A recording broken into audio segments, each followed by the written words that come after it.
Qué pena con ustedes porque yo le dije al pastor que podía estar con ustedes, pero bien temprano, ¿no? Entonces le rodó la escuela medical, ¿cierto?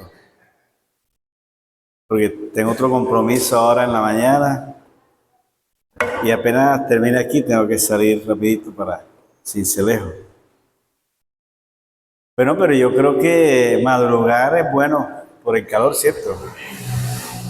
Puede uno la mañana fresca y así le rinde más el, el día a uno.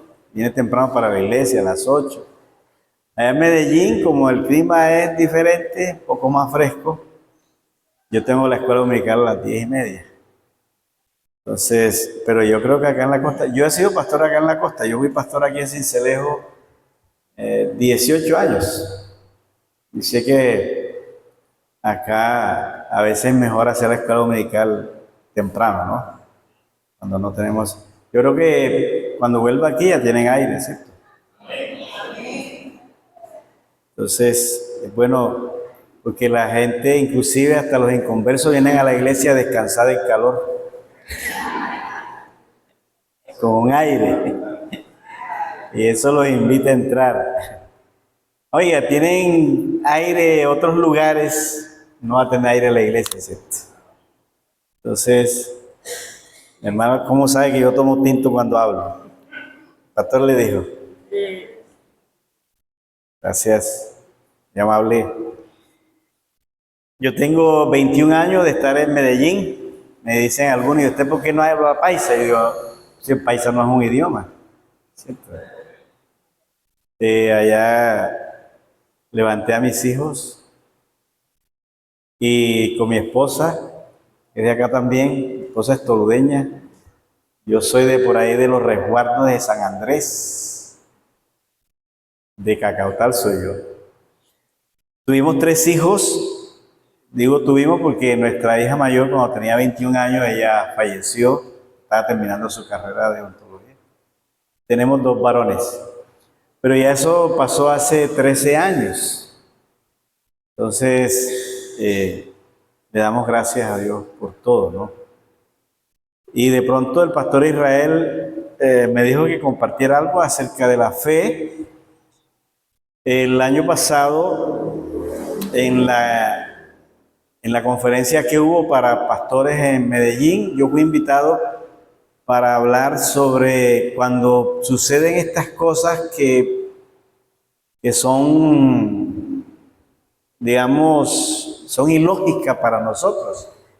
Porque lo más incomprensible en la Biblia, inclusive es un factor crítico que la Biblia ha tratado de dar respuesta, es el sufrimiento de los justos. Ese es uno de los dilemas de la poesía hebrea. En los Salmos, en los Proverbios, en Job, en Eclesiastés, en Lamentaciones, es el sufrimiento de los justos. Que sufre el impío, nosotros le buscamos explicación, ¿cierto? Rapidito se la buscamos. Pero cuando sufre el justo, es el dilema, ¿no? Y ese dilema está en la Biblia.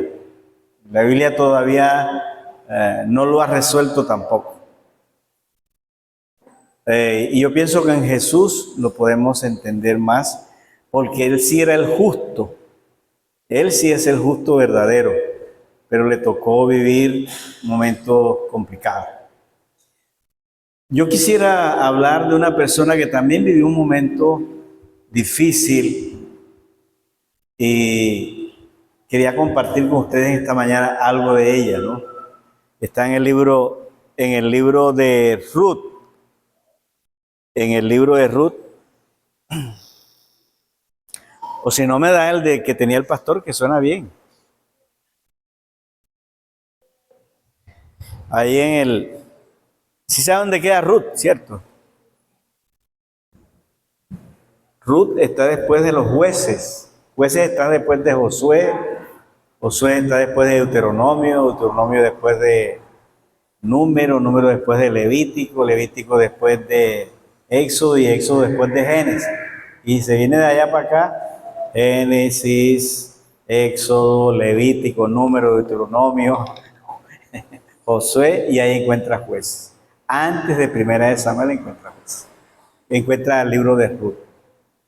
¿Por qué colocan a Ruth allí? Porque es una historia que sucedió en el tiempo de los jueces. El mismo libro lo dice. Pero es una historia que se escribe mucho después, más o menos en el tiempo de los reyes. ¿Por qué se sabe que se escribió en el tiempo de los reyes? Porque al final del libro, el libro menciona a David, uno de los primeros reyes de Israel. ¿Cierto? Por eso se sabe que aunque la historia se dio en los jueces, se escribió en los tiempos de la monarquía. Mucho tiempo después se escribió esta historia. Vamos a leer en el capítulo 1, leemos del versículo 1 hasta el 7. Dice, aconteció en los días que gobernaban los jueces, que hubo hambre en la tierra, y eso es interesante, que el gobierno de los hombres es el que provoca las hambres. Eso es una crítica que hay ahí. Y un varón de Belén de Judá fue a morar a los campos de Moab, él y su mujer y 2 hijos suyos. El nombre de aquel varón era Elimelech, y el de la mujer Noemí, y el nombre de sus hijos, si alguno quiere nombre para sus hijos, Malón y Kelión, efrateos de Belén de Judá. Llegaron pues a los campos de Moab y se quedaron allí. Y murió Elimelech, marido de Noemí, y quedó ella con sus 2 hijos. Y yo, como Noemí, me voy de ahí, ¿cierto? Me muere el marido, me voy con mis hijos, me devuelvo. Pero no, ella se quedó. Los cuales tomaron para sí mujeres moabitas. El nombre de una era Orfa y el nombre de la otra Ruth. Y habitaron allí ¿cuántos años? 10 años, se quedaron 10 años más ahí en ese lugar, que yo cuando encuentro a Noemí en el cielo le había preguntado, ¿por qué no te fuiste?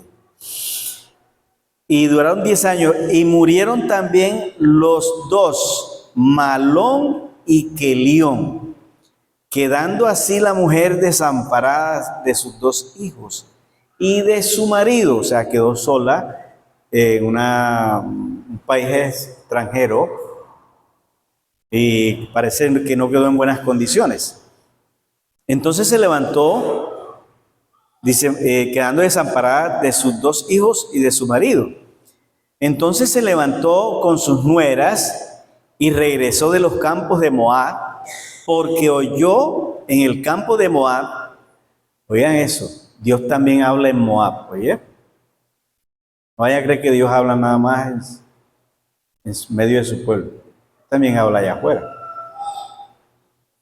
Está hablando en los campos de Moab, para que no nos vayan, para que saquemos de la cabeza y creemos que Dios no habla en otro lugar. Este es un lugar pagano, pero Dios está hablando en Moab. ¿Cuántos creen que Dios habla aquí en Colosón, en cualquier parte? Parece que no están convencidos, pero vamos a darle ahí. Dice que oyó en los campos de Moab, porque oyó en los campos de Moab que Jehová había visitado a su pueblo, ¿para qué? Para darle pan. Es interesante que mientras los hombres producen hambre, Dios da pan. ¿Oyeron? Por eso aquí no nos interesa quién vaya a gobernar. A nosotros lo que nos interesa es que Dios nos dé la provisión. ¿Estamos de acuerdo? Nosotros no dependemos aquí ni del concejal, ni del alcalde, ni del gobernador, ni dependemos del presidente. La iglesia tiene su Señor. ¿Estamos de acuerdo?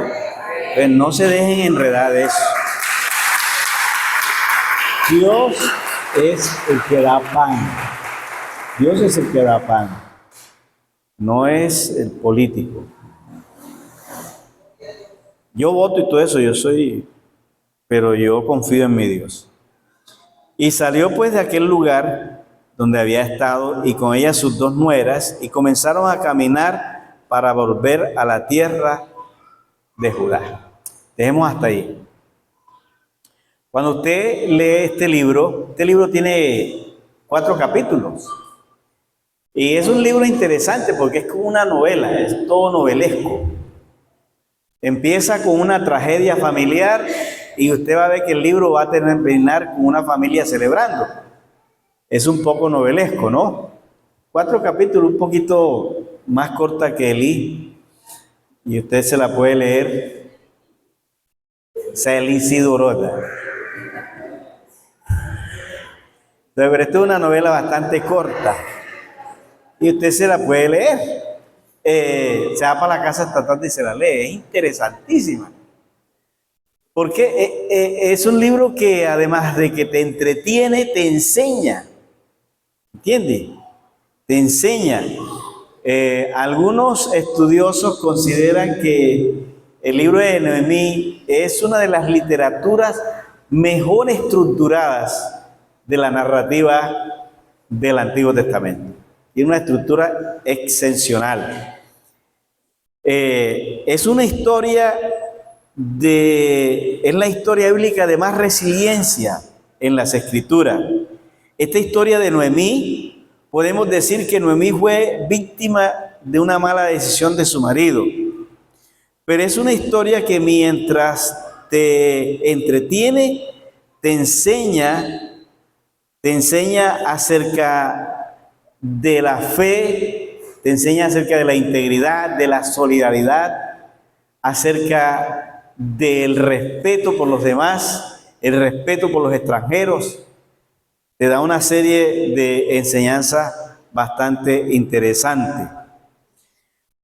A Noemí le tocó vivir uno de los episodios más tristes de la literatura bíblica: el hambre, el desplazamiento, la muerte de sus seres queridos, la pobreza, la marginación, la amargura de su alma, el abandono y la lucha de su fe. Oye eso. Pero lo más notable de esta mujer fue la manera como reconstruyó su vida nuevamente. Es como el ave fénix, levantarse del polvo, ¿no? Levantarse de las ruinas. Eso es lo que nos interesa aquí en esta historia. Su propia vida se convirtió en un desafío y como el ave fénix se levantó de la ceniza para reconstruir un nuevo proyecto de vida. Hasta el día de hoy tenemos que tomarla en esta conferencia como ejemplo y que nos desafía a nosotros también. Cuando ustedes leen el libro, ustedes se van a dar cuenta de lo siguiente. El libro tiene 84 versículos y el autor bíblico, de una manera magistral, en 5 versículos ubica toda la tragedia, todo el morbo, en 5 versículos. Una cosa interesante. Ubica 10 años en 5 versículos y prepara al lector para lo que viene. 80 versículos más. El autor los va a utilizar para hablar de cómo ella se levanta de su ruina.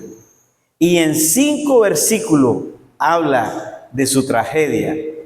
Eso nos enseña a nosotros que Dios está más interesado en que nosotros nos levantemos a levantar un nuevo proyecto que quedarnos rumiando en nuestras desgracias. Entonces, ya aquí el autor te está diciendo, mire, no vamos a rumiar tanto la desgracia, vamos a ver cómo es que salimos de esto. Porque hay mucha gente que se queda rumiando su pasado, los recuerdos, y se queda rondando en sus momentos difíciles, y eso no les va a ayudar. El libro de Ruth contiene 85 versículos. De estos el autor utiliza los primeros 5 para hablar de la tragedia que se da en un lapso de 10 años y ocupa 80 para hablarlos de manera como Noemí en un lapso de 2 años nada más aproximadamente se levanta de su desgracia a una nueva vida. Esto nos enseña que debemos ocuparnos más tiempo en levantarnos que en estar dando vuelta en nuestras dificultades. ¿Oyeron? Y aquí les digo una cosa. Aquí depende de la actitud con que nosotros asumamos nuestros momentos. Yo tengo unos amigos en Barranquilla, son muy buenos amigos. Y un hermano de ellos pasó por un momento igual que el mío. A él también se le murió una hija, estaba haciendo sus pasantías en Estados Unidos. La fueron a llamar un día, tenía 21 años, igual que la mía, y la encontraron muerta en la cama. Para para un padre eso es lo peor. Lo peor que le puede pasar, el dolor más grande es la muerte de un hijo. No es la de marido, ni la de papá, ni la de mamá, es un hijo. Por eso en la Trinidad pusieron a morir al hijo, para experimentar el dolor en toda la dimensión. Usted se le muere la mujer y a los 2 años busca otra. Sí que no. ¿Cierto? Marido también. Se reemplaza. A ver, ponerse serio ahora y decir, yo no soy capaz de hacer eso. Mira.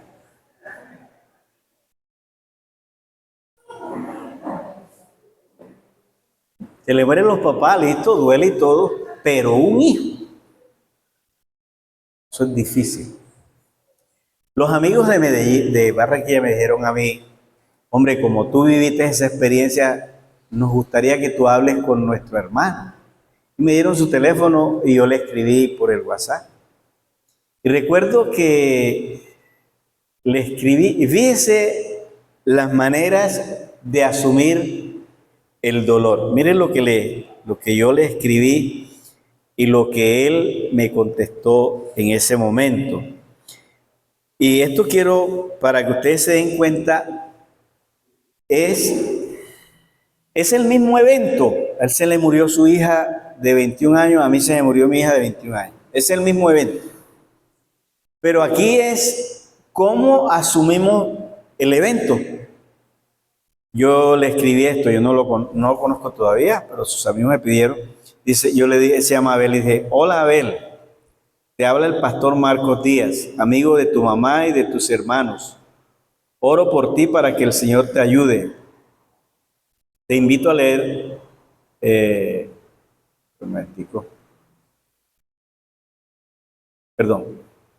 habla el pastor Marcos Díaz, soy amigo de tu mamá y tus hermanos.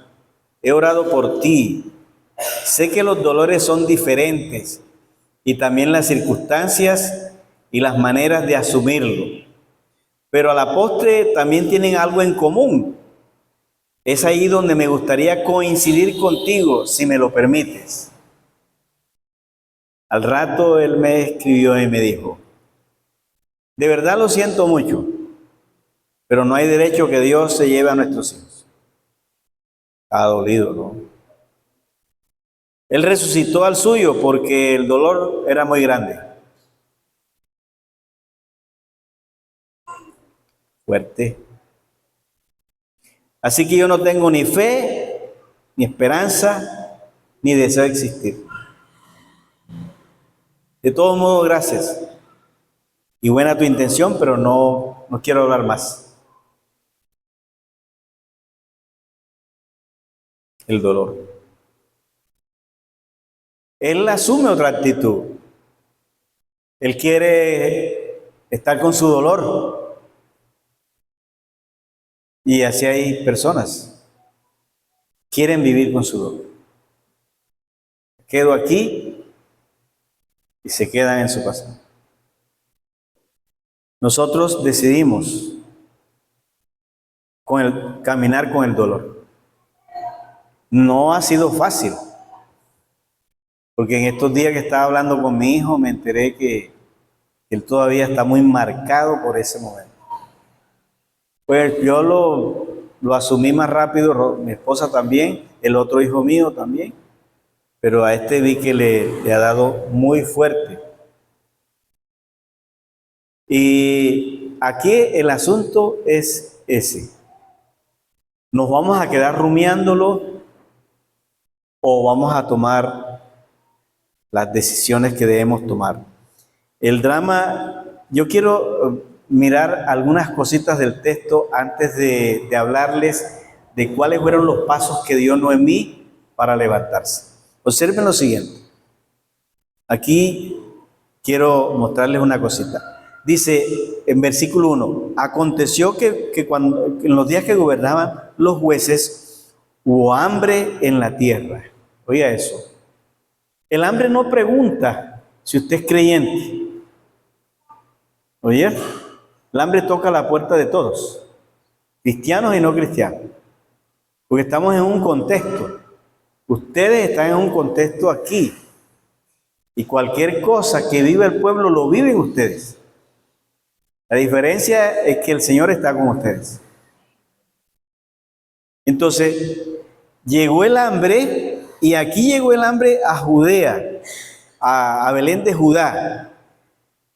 Y miren la paradoja, y estas son las paradojas que a veces nosotros no entendemos, las paradojas de la vida, ¿no? Dice que hubo hambre en la tierra y un varón de Belén de Judá fue a morar a los campos de Moab, él y su mujer y sus 2 hijos. En la narrativa, como yo les hablé a los pastores una vez aquí de la narrativa, es importante tener en cuenta los términos que utiliza el narrador, porque encierra mucho contenido de lo que él está diciendo y lo que quiere transmitir. Ahora, la cultura hebrea era una cultura de alta contextualización. Nosotros somos una cultura de baja contextualización. ¿Qué quiere decir eso? Que ellos con poco entienden mucho, nosotros no. Nosotros nos tienen que explicar todo. ¿Oyeron? Nosotros somos una cultura de baja contextualización.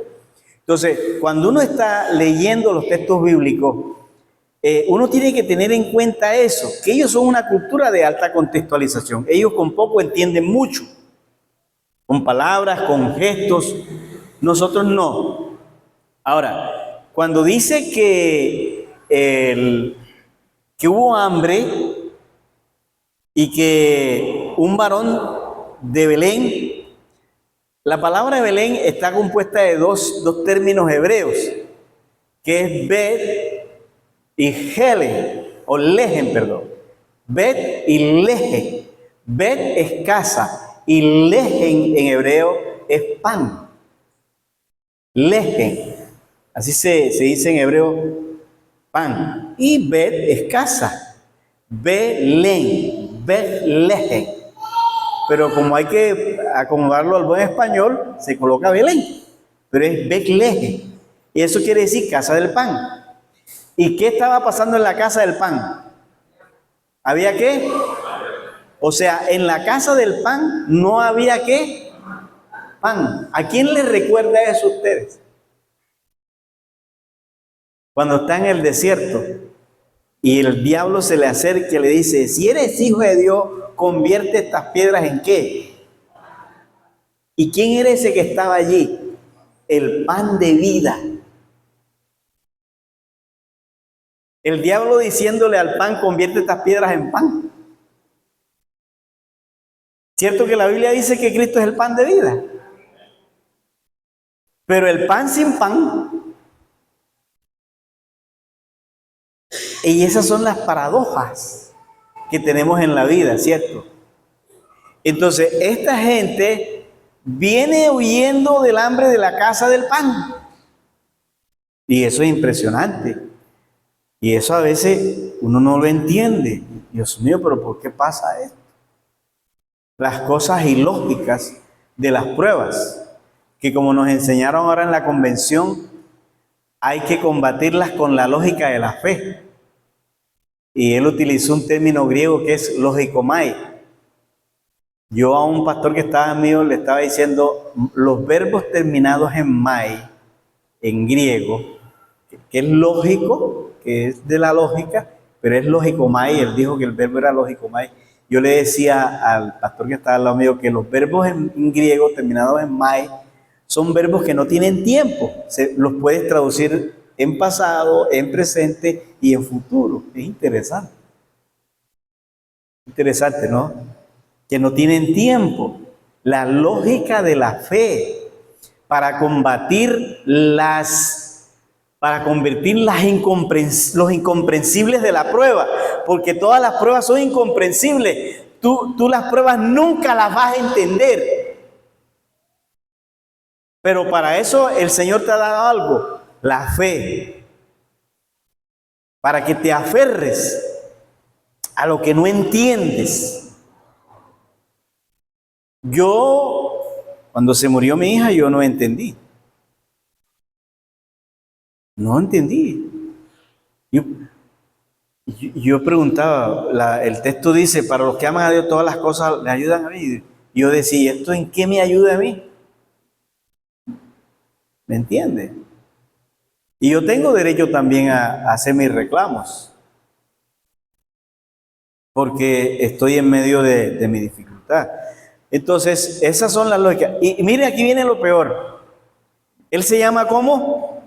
Elimelech. Esos son dos términos hebreos también. En hebreo, el nombre de Dios es Él. Él. Ese es el nombre de Dios en hebreo. Él. Y Elí, la I, es un genitivo de propiedad en el hebreo. Un genitivo. Eso es lo que decimos acá en español, los prefijos y los sufijos. Es un sufijo con que termina la palabra, con que se conjuga el verbo o el sustantivo, ¿cierto? Esas son en griego se llaman las desinencias. Los que hemos estudiado, de pronto hemos estado en la escuela, en el colegio, no sé cuántos de ustedes les enseñaron los sufijos, ¿sí o no? ¿Cuántos se los aprendieron? El sufijo es la parte con que termina, se complementa la palabra, se conjuga el verbo, ¿cierto? En hebreo se llaman casos, y este es un caso genitivo. La I es un genitivo de propiedad. Entonces, Elí quiere decir mi Dios. Él es mi Dios. Eso es lo que significa Elí. Y Melech en hebreo es rey. Melech. Usted lo puede averiguar en Google si quiere. ¿Cómo se dice? Ahí tiene su teléfono. Ahora no podemos dejar mentir a nadie. Si quiere que esté diciendo algo, uno lo busca en Google enseguida. ¿Sí o no? ¿Sabe si el predicador está diciendo la verdad o no? Eso es bueno. Usted va corrigiendo enseguida. Entonces, ¿qué quiere decir el nombre de Elimelech? Quiere decir, mi Dios es rey. Mi Dios es rey. Ustedes se imaginan esta escena. Miren para acá todos. Y yo no vengo acá todos los días. Miren para acá todos. Llega Elimelech con la familia aquí a Moab. Ahora les digo de paso, Moab era una tierra prohibida para los hebreos. ¿Dónde dice eso? Deuteronomio capítulo 23, versículo 3.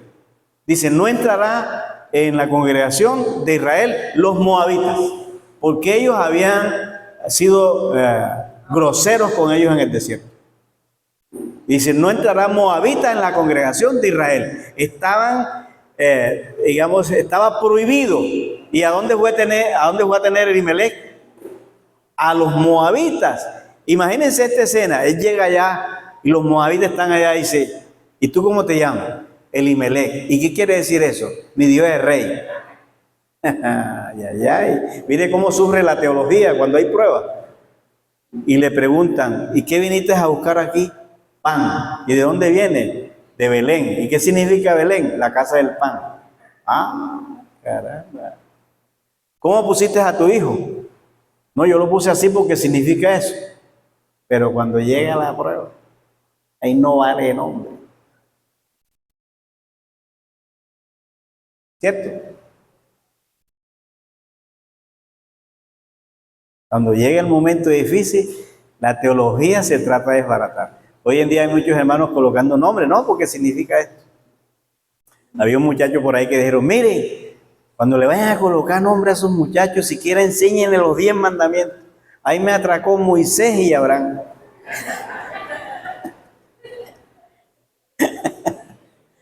¿Cómo le parece?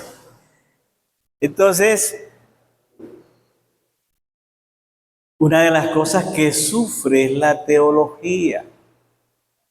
Ahora que vino el COVID, también nosotros nos escondimos, ¿sí o no? ¿Y qué dice el Salmo 91? ¿Plaga qué? ¿Plaga no tocará qué? Pero nosotros también tuvimos que cuidar. Y eso dice el Salmo. ¿Por qué apagaron la luz? Me dejaron oscuro.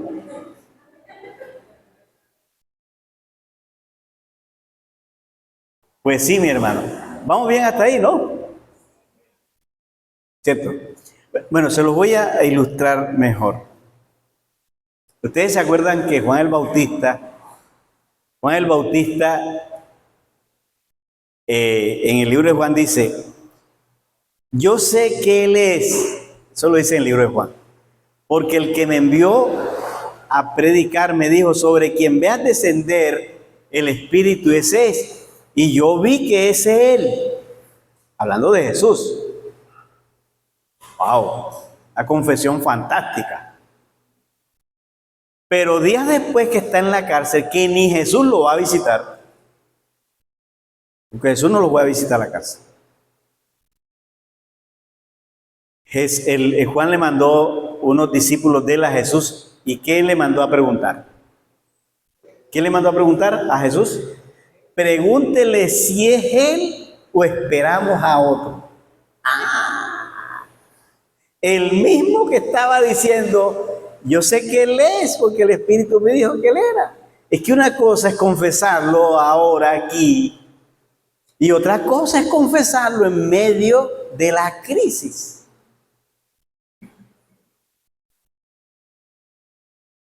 Ese es el punto, y es lo difícil. ¿Oyeron? Yo estoy leyendo el libro de Marcos, que el libro de Marcos se divide en dos partes. Del capítulo 1 hasta el 8, donde a Jesús se le confiesa como Mesías, Cristo. Del capítulo 8, versículo 33, hasta el final, donde a Jesús se le va a confesar como Hijo de Dios. Para eso está el libro de Marcos, para que los discípulos confiesen a Jesús como Mesías y a Jesús como Dios. Pero los discípulos estuvieron para la primera confesión, pero no estuvieron para la segunda. ¿Sí se han dado cuenta de eso? ¿Quién es el que le toca decir allá al final del capítulo 14 de quién se arma Dios para decir verdaderamente este es el Hijo de Dios? Por ahí no está Pedro, ni está Juan, no hay nadie. Un soldado que está en la cruz, un centurión. ¿Qué es lo que dijo? Verdaderamente este es el Hijo de Dios. ¿Y dónde están los discípulos? Porque para la segunda confesión no estuvieron. Tuvo que irlos a recoger el Señor y reinsertarlos otra vez. Porque la prueba fue muy dura. Dura. Y yo le quiero decir en esta mañana, yo no lo quiero asustar ni mucho menos porque a todos no nos va a pasar igual. Eso no es verdad. Pero sí quiero decirle a usted que en este camino hay momentos que se van a presentar, momentos que son incomprensibles. Pero yo le animo, como lo hemos hecho nosotros, de aferrarse a su fe en Jesucristo. ¿Estamos de acuerdo? Y verá que va. Entonces, el asunto es cómo asumimos. Y aquí quiero decir otra cosita más. El hambre que más duele es la de los hijos. ¿Oye? ¿Sí o no, padres que están aquí? El hambre que más duele es la de los hijos. La de nosotros vaya y venga. Pero que un hijo tuyo te pida y no haya nada, hermano, usted hace lo que sea. Por su hijo usted hace lo que sea. ¿Cierto que así es? Hay momentos. Y yo creo que Elimelech lo que lo movió fue sus hijos. Yo por eso no lo condeno tampoco a él. No lo condeno a él. Porque el hambre que duele es la de los hijos. Y ustedes están dispuestos a hacer lo que sea por sus hijos. Y aquí es donde está el peligro. Porque el hambre nos puede llevar a la frontera de lo debido y de lo indebido. ¿A dónde se fue Elimelech? A Moab. Y eso era terreno ¿qué? Prohibido. Para ellos era prohibido.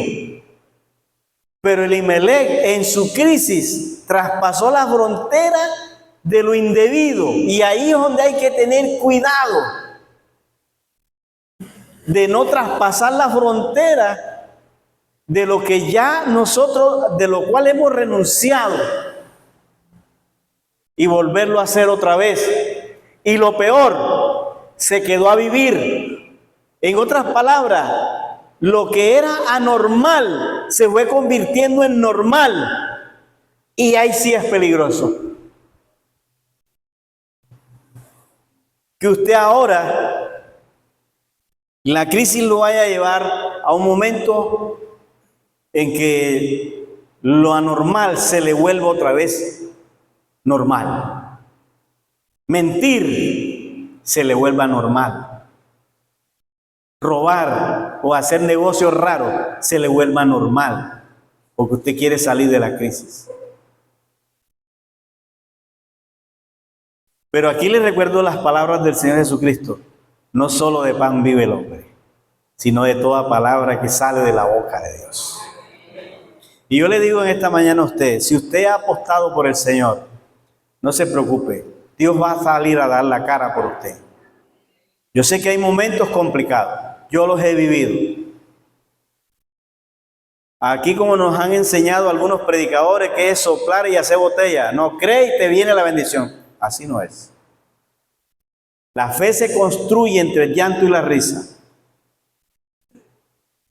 La fe verdadera. Y estos hombres vivieron estos momentos.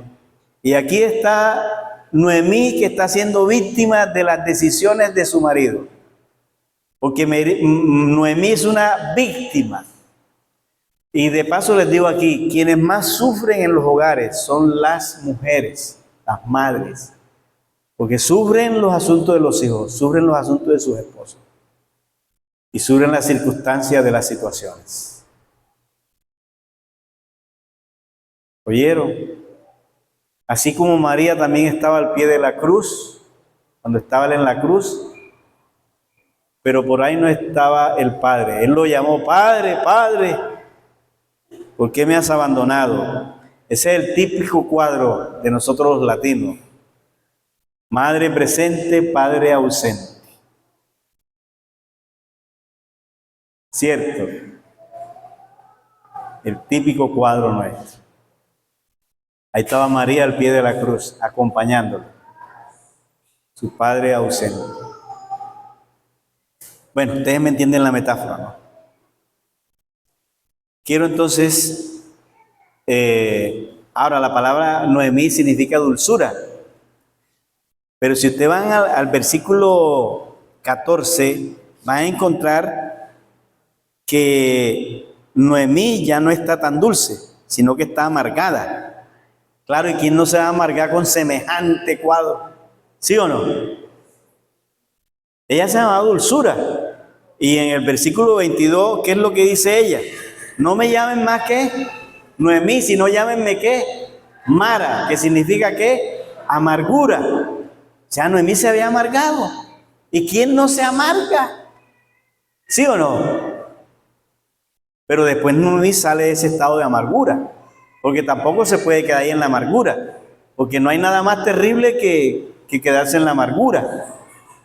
Porque una persona amargada amarga a otros. ¿Cierto que así es? Y la amargura es como un veneno que tú te tomas esperando que el otro se muera.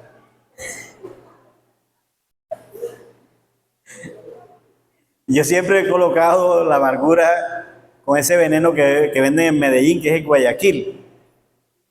El Guayaquil se lo toma la rata y se muere. El gato que se come el ratón se muere. Y el golero que se come el gato se muere. Oiga, que va terrible, ¿no? Así es la amargura, ¿cierto?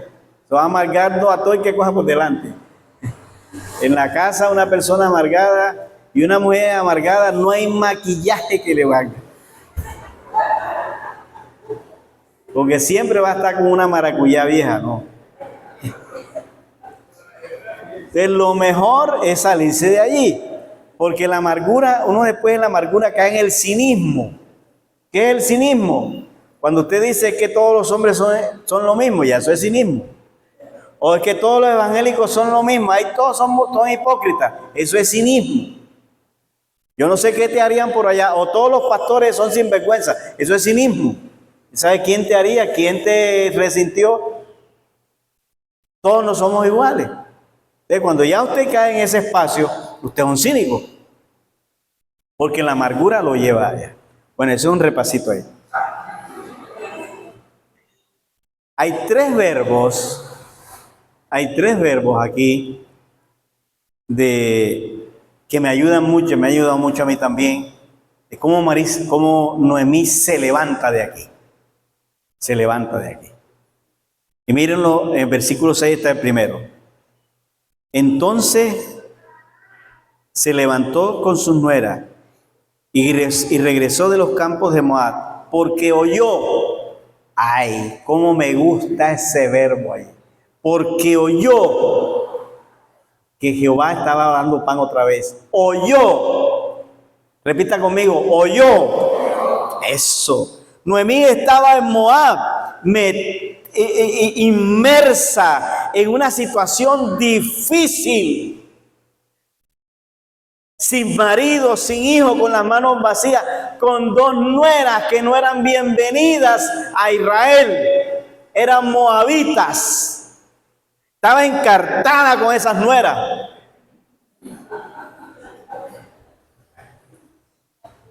En ese momento Noemí es una especie de maldición. Todo lo que ella toca se vuelve ruina. Sin marido, sola. Yo me conmuevo con esto. Pero dice que ella oyó, alcanzó a oír a Dios en medio de su momento, lo alcanzó a oír. Y yo le digo en esta mañana que mientras usted alcance a oír a Dios, para usted también hay esperanza.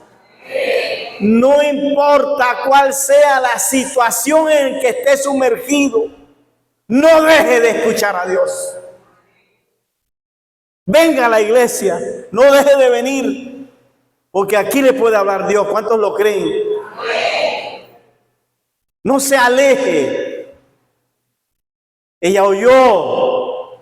Mientras haya oído para Dios, tenemos esperanza. El segundo verbo tiene que seguir al primero, oír. Versículo 6. Se levantó. Se levantó. Ahí en versículo 6. Porque si se escucha y no se levanta, de nada sirve. ¿Cierto que así es? Si oyes aquí hoy y te vas y sigues en lo mismo, no sirve tampoco. Tienes que tomar una decisión. ¿Oyeron? Y quiero leer esto que yo escribí aquí, porque a veces me emociono y no lo leo. Algo importante en Noemí, que aún estando en Moab, ella pudo escuchar lo que Dios estaba haciendo en Belén. El punto crucial de la restauración de Noemí estuvo en escuchar a Dios. Tuvo oídos para Dios en Moab, aunque aún en Moab se puede escuchar a Dios. Lo importante es no cerrar el oído a Dios. Dios en medio de nuestras dificultades. Yo escuché el testimonio de una persona que estaba apartada y estaba en un bar tomando cerveza, y a través de un vallenato Dios le habló y regresó a la iglesia. ¿Cómo le parece? Una cosa increíble. Ahora no vaya usted tampoco, ve si Dios me habla aquí en el bar este. Esos son testimonios exclusivos, son cosas que pasan raras, ¿cierto? Cuando Dios te ama. Yo no sé cómo Dios le habló a través de él. También escuché este testimonio de alguien que estaba en una cantina. Entonces un borracho se subió arriba de la mesa a remedar a un predicador. O sea, a hacerle mofa a un predicador, y se puso a predicar allí en la mesa, estaban los borrachos arremedando al evangelista. Y ahí lo tocó el Señor al otro, arremedando y tocó el Señor al otro. Es que esto es la palabra de Dios, ¿oyeron? Mientras podamos escuchar a Dios. Una segunda cosa es levantarse. Escuchar a Dios fue lo que hizo Noemí. Se levantará para levantarse y regresar a Belén. El término levantarse en el contexto hebreo no solo apunta a una acción física, sino más que todo a un énfasis en el cambio de actitud. En el cambio de actitud. No se hace nada si se escucha y no se toma una decisión de cambiar de actitud o levantarse para cambiar nuestro destino. Dígale que está a su lado, hay que levantarse. Porque si vas a seguir rumiando ahí mismo, no es solamente escuchar, ya se levantó.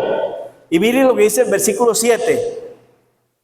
Y salió, oiga eso, y salió, ese es el otro verbo, salir de allí, del entorno donde te has quedado rumiando, hay que salir de allí. El verbo indica movilizarse para regresar más e ir al lugar donde se quiere dejar de rumiar el pasado. El verbo indica movilizarse para no regresar más al lugar donde se ha estado rumiando. Es una decisión de dejar atrás el pasado tan difícil como el de Noemí. Ninguno de estos tres verbos puede faltar, porque nada sirve oír y levantarse si no se sale. A ver, repita conmigo: oír, levantarse y salir. Y cuando hablamos de salir es en forma metáfora. Decidir salir de mi situación. Si ya te dejaron, ya estás dejada, ¿ya qué vas a hacer? Levántate, ¿sí o no? A ver, te vas a poner a llorar. Ay, ya está. Ya te tumbaron, estás tumbado. Te pongas a rumiar el pasado. Las muchachas que se mueren, no, que él me dejó. Vea, si te dejó, busca otro. Vas a poner a llorar por un tonto ahí que no te valoró. ¿Sí o no? ¿Sí o no? Sí, hay que ser realista. Que nosotros somos muy románticos, muy vallenateros, vivimos con el sentimiento. Me pare bola, búsquese otro. ¿Cierto así, hermana? Así es.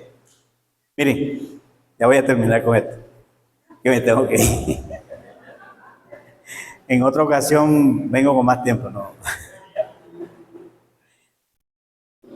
Cuando yo era pastor aquí en Cincelejo, hay Palabra de Vida en San Vicente,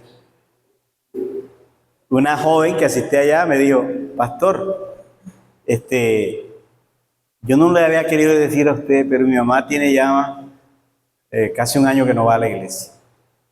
Y se encerró y está en la casa, no sale, vestida de negro en una mecedora. ¿Y qué le pasó? Dice, no, que mi papá la dejó y se fue con otra mujer. El papá de ella manejaba taxi. Y él también iba a la iglesia. Espere todavía, hermana, que no me he terminado esto. Antes tenía hablando. Ah, para cambiármelo.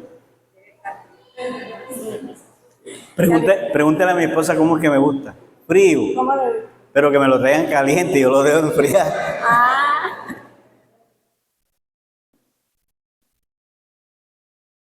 Sí, porque estoy hablando de vaya que más. Están transmitiendo, ¿verdad? La gente me conoce. Yo soy como Chávez, que está dando discursos y se pone a echar cuenta. Oigan esto. Y dice, sí, mi papá la dejó y se fue con otra señora. Y ahí está mi mamá. Entonces yo un día cogí y fui a visitarla. Llegué allá, vivía en el cortijo. Estaba la puerta así entreabierta. Y digo, buenas. Y allá me contestó, buenas. Y yo soy el pastor Marco. Ah, sí, mi hija me dijo, entre pastor, y entre ellos. Y estaba ahí atrás de la puerta una hermana en una mecedora, toda espelucada con el pelo largo, vestida de negro. Por cierto, se llamaba Ana. Hermana Ana, ¿qué es lo que le pasa? No, sabe que fulano, no le voy a decir quién es para no comentar chisme aquí.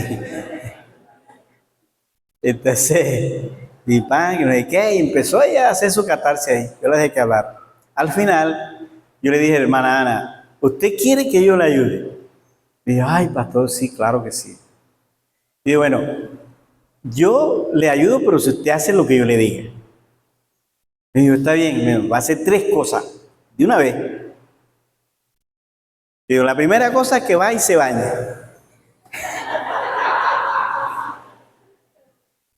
Va y se baña. Yo le dije, mire, usted sabe que yo vivo allá a 3 cuadros de está la hermana que tiene un salón de belleza. Yo vivo arriba. Mi hermana tiene un salón de belleza. Va al salón de belleza y que la arregle. Se pone bonita. Que yo pago el arreglo suyo. Listo, pastor. Y mañana a las 5 de la mañana, al lado yo tengo un grupo de oración. Nosotros oramos ahí todos los días a las 5 de la mañana. Se va para allá. Él le queda cerquita a usted, se va para allá y oramos. Y así fue la hermana juez, se metió al baño, se bañó, fue al salón de belleza, se arregló y en la mañana estaba ahí en la oración. Empezamos a orar. Al mes me dice ella, ¿usted sabe cómo dice acá en la costa? Dice, ya el suyo está allá en la casa. Vino y me dijo que no quería ni comida ni que lavar ropa, que él se metía allá atrás en un cuarto. Oye, me dijo así, yo, no le pare bola que ya vino. Déjelo ahí, ver a ver. Como al mes o 3 me dice, ya me pidió que le hiciera comida, que le lavara la ropa. A los 6 meses me mandaron una tarjeta que se iban a volver a casar. ¿Se dan cuenta? Si te quedas ahí, ahí mueres. No te puedes quedar con el dolor porque hay otras personas importantes también en tu vida. Hay gente que se entierran con el muerto y se les olvida que hay otras personas importantes alrededor tuyo, ¿sí o no? Hay hijos, hay esposos, hay familiares. Tú no te puedes enterrar con tu desgracia. Entonces, ¿qué nos enseña Noemí? A oír, a levantarnos y a salir. ¿Estamos de acuerdo? Que les quede esto en la mente entonces. A ver, repitámoslo otra vez.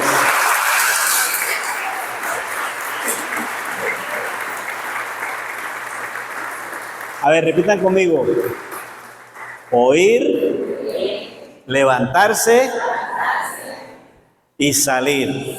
Y si hay que salir de aquí de Chocho, se sale. Eso no es problema. ¿Cierto? Mira, la hermana está diciendo, yo creo que yo me voy. No me vayan a malinterpretar como la viejita que está oyendo en el culto que hay que despojarse del viejo hombre, igual a casa ya viejito. Ustedes saben que eso es una forma de metáfora.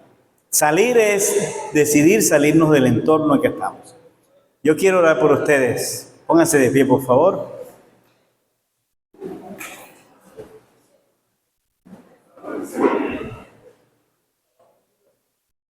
Les felicito porque tienen una iglesia muy bonita. ¿Oyeron? Al pastor Israel, muchas gracias. A su esposa por invitarme acá y poder estar un rato con ustedes. Quiero orar, el Señor les ayude. Si hay alguien viviendo algún momento difícil, yo recuerdo, y no se me sienten, quiero orar con este testimonio, que un miércoles que llovió allá en Medellín, estaba fría la noche. Ese día fui al culto con mi esposa, llegaron como unas 10 personas. Y en la parte final llegó una mujer que no era de la iglesia. Cuando mi esposa iba a recoger la ofrenda, la mujer echó un sobre y le dijo a mi esposa, esto es para pagar una deuda que hay aquí en esta iglesia. Sobre blanco. Y se fue la señora. Bueno, mi esposa guardó eso. Mi esposa siempre dejaba las ofrendas ahí en la iglesia para que las tesoreras... Pero ese día la echó en el bolso de ella. Llamó a la tesorera y le dijo, mira, ¿hay alguna deuda aquí que pagar? Y la señora dijo, no, aquí todo está pago. Servicio, el sueldo del pastor, sus prestaciones, todo. Bueno, eso fue un miércoles. El viernes salí con mi esposa a visitar una familia que no había, tenía un mes que no venía a la iglesia, era la familia de un pastor. Estaba pasando por un momento difícil. Llegamos allá, no había luz. Pensamos que como llegamos abajo del agua, con truenos y eso, pensamos que era por la lluvia. Y allá en Medellín hay un caso que allá te quitan la luz y se va el agua, la luz y el gas, todo junto. Que allá es un solo recibo, ¿ya? Acá está todo por aparte, pero allá es una sola cosa. Allá te quitan el agua y se va todo. Te quitan el gas y se va todo. Y cuando llegamos allí, mi esposa se sentó al lado, llegó la esposa del pastor, pero él no estaba ahí, se sentó así. Después llegó la hija mayor y se sentó al lado de ella, y después el hijo de 21 años al lado. La abuela estaba así. Y el primero que habló fue el muchacho que me dijo, no nos venga a hablar de Dios, quiero nada de Dios. Estaba grosero. Yo me quedé callado, entonces la niña que estaba al lado se puso a llorar. Y me dijo, pastor, ¿por qué Dios nos ha ignorado? Oí la palabra que me dijo, ¿por qué Dios nos ha ignorado? Y yo le dije, ¿tú por qué me dices eso? Dice, mire, y no hay luz, ni agua, ni nada, hace 15 días. No hemos pagado el recibo, hemos 2 meses. Yo digo, ¿y cuánto debe? Me dicen 470. En ese momento el Señor habló a mi corazón y me dijo, busca el sobre. Y yo miré a mi esposa al lado y digo, ¿quién es el sobre ahí? Me dijo, sí, aquí está el sobre. Y digo, tráemelo para ver. Y lo abrí y habían 470,000 pesos en el sobre.